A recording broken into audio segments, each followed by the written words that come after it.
छोटी मोटी शीतल मैया करेली सिंगारवा हो आए न कवेली हलेना मैया करेली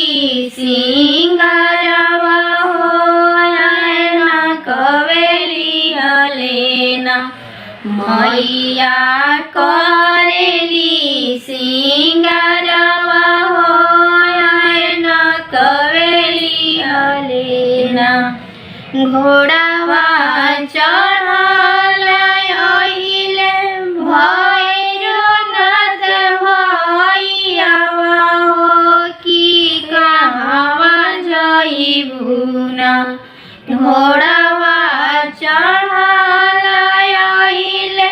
भैरवनाथ भैयावा हो कि कहवा जइबुना बहिना करेलु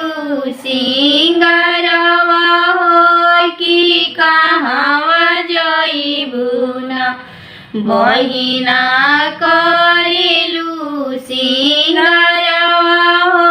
कि कहवा जइबुना जइबा में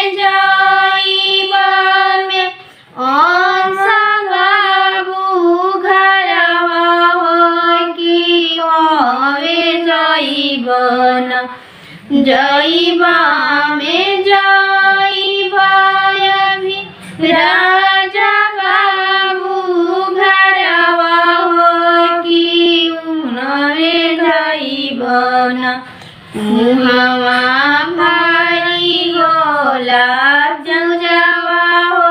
कि उहवे जइबना उहवा भारी होला पूजवा हो कि उहवे जइबना छोटी मोटी शीतल मैया करेला के सिया हो न कवेली हलेना छोटी मोटी शीतल मैया झारेला के सिया हो न कवेली हलेना मैया करेली सिंगारवा हो न कवेली हलेना मैया करेली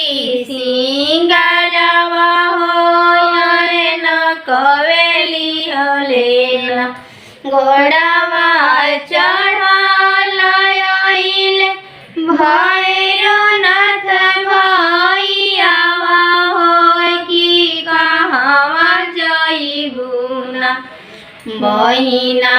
करेलु सिंगारवा हो कि कहवा जइबुना बहिना करेलु सिंगारवा हो कि कहवा जइबुना जइबा में जइबा जुआ बाबू के घरवा हो कि उनवे जइबना जइबा में जइबा लेसा सेवा खा घरवा हो कि उहवे जइबना उनका घाव उहवा भारी होला पूजवा हो कि उहवे जइबना उहवा भारी होला पूजवा हो कि उहवे जइबना उहवा